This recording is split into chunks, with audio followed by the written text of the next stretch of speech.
This is Abe Friedtanzer from Awards Radar, and I'm so thrilled to be speaking with Zoe Lister-Jones about her very cool new show, Slip. How are you, Zoe? I'm good, thank you. How are you? Good, good. I want to start out by saying I was cleaning out some old boxes and I found this. Oh my God. We met at, I think, a Starbucks near Christopher Street with Daryl back in, I guess, 2009. I was writing for the NYU Jewish magazine, Oh and my God. that was a fun movie. I didn't realize it was quite so long ago. That's amazing that you have that poster. And fortuitous timing to find it too. Wow. Well, it's very full circle, this moment. Yes, well, I've excitedly watched your work. I love Band-Aid and How It Ends, and I enjoyed watching on Life in Pieces. And I think Slip, in some ways, is exactly what I'd expect from you, but also something entirely new. Do you feel the same way? Yeah, I think that's a nice way of putting it. I think I've always been interested in exploring the complexities of modern relationships. And every time I do so, I try to approach it from a different angle or a different lens. And so Slip does feel like, yeah, the next step in that artistic evolution.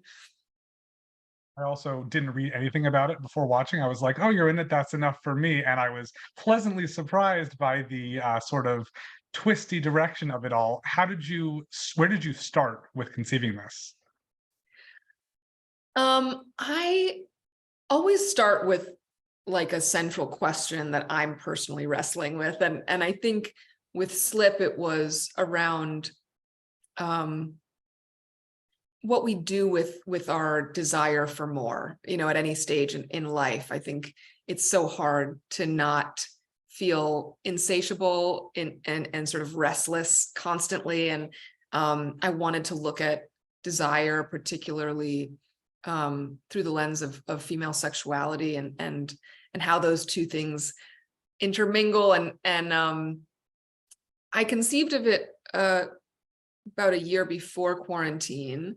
And then quarantine hit, and I think all of those questions became a lot louder, and the fantasies that we were, you know, um, allowing ourselves to escape into as a means of survival really helped birth the series. And I think, yeah, just that concept of the grass always being greener and the what ifs that plague us in a life of, would I be happier if I had, taken a left at that crossroads instead of a right, or if I had not passed up that opportunity, or if I had stayed with that person and not left them. And I think all of those thoughts came into such hyper focus when we were trapped in our homes. And so Slip was me, I think, trying to navigate that for myself at a difficult time.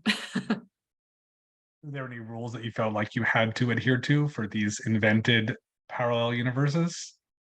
I tried not to limit myself to too many rules. I mean, it is, I think, a fable, and an allegory more than something that adheres to a strict multiversal formula. And I wanted to give myself room to play. So no, I just really wanted to have fun writing it and let my imagination run wild, and it did. You have a preferred version, a favorite of any of the different universes? No, I don't. I think I love the journey as a whole that May goes on. I think, her leaving her marriage, while maybe it seems sort of unintentional, it is a really brave act that then sets her on this journey of self-discovery that is terrifying and sexy and irreverent and all of those things. And I think those journeys are so important for all of us to go on, whether we're jumping universes or not. Do you have any influences just from other shows or films that you wanted to try to model this after? Or not model it after, I should say? I tried to not watch too many multiverse films or series, because I think I wanted this to live on its own. I definitely watched a lot of erotic cinema. I think I wanted to look at that historically, in terms of the portrayal of female pleasure specifically. And I wanted to see ways in which I could, you know, elevate the genre and maybe in some ways subvert it. I also like that there is some outright comedy involved, like when she's trying to get into a building and just like constantly looking back as if she's gonna trick them, not to letting her past. How do you find the balance for those kind of like physical comedy moments with the overall humor of the universe or universes?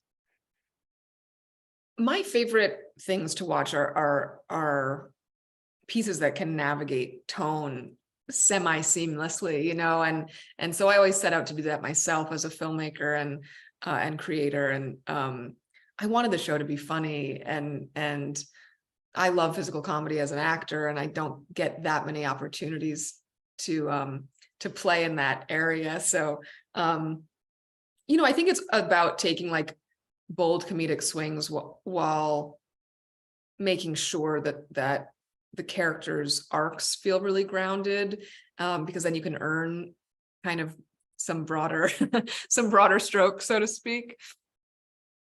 I didn't have the chance to see the show premiere at South by Southwest, but that also feels like a very appropriate launching pad. What was it like to show it to audiences there?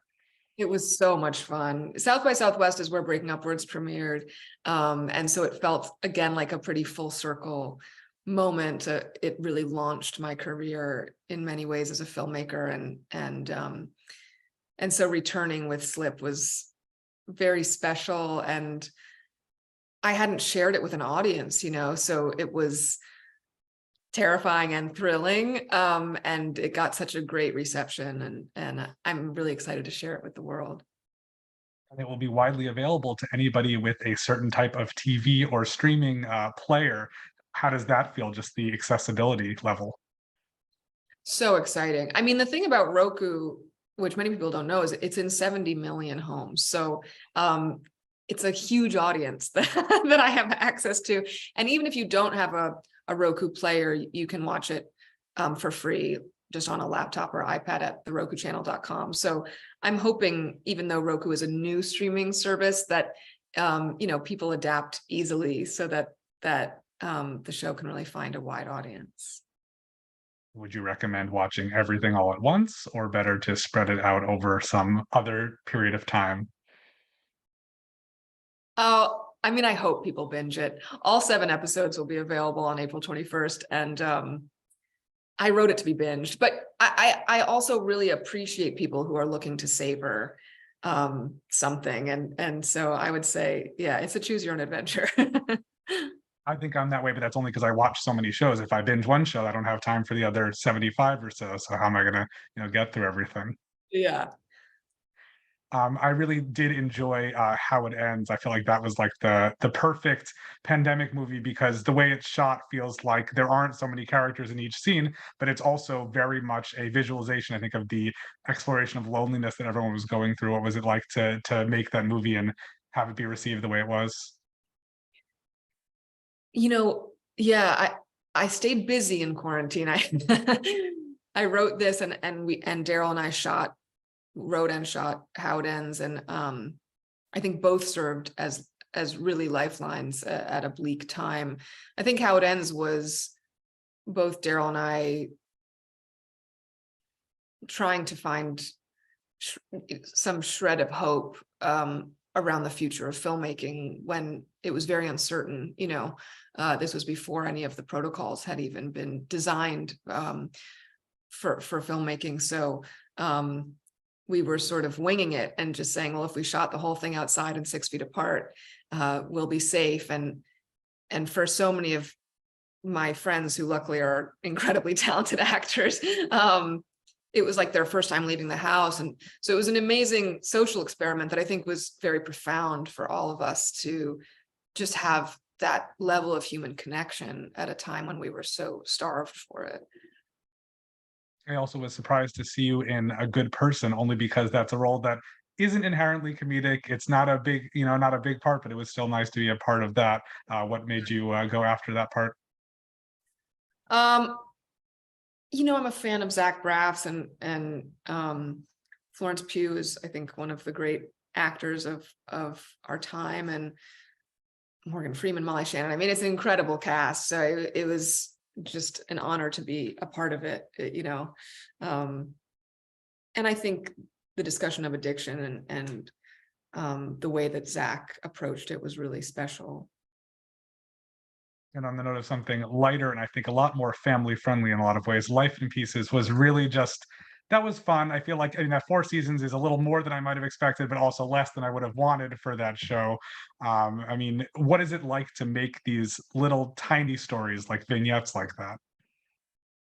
Oh, Life in Pieces was so much fun. I mean, we really were a family, both on screen and off. And the nature of that storytelling, where we were sort of like shooting short films essentially every week, was just so much fun. I mean, Colin Hanks and I got to, explore every facet of a marriage, fictionally, and yeah, it was just, I thought it was brilliantly conceived and executed, and we were all pretty sad when it ended.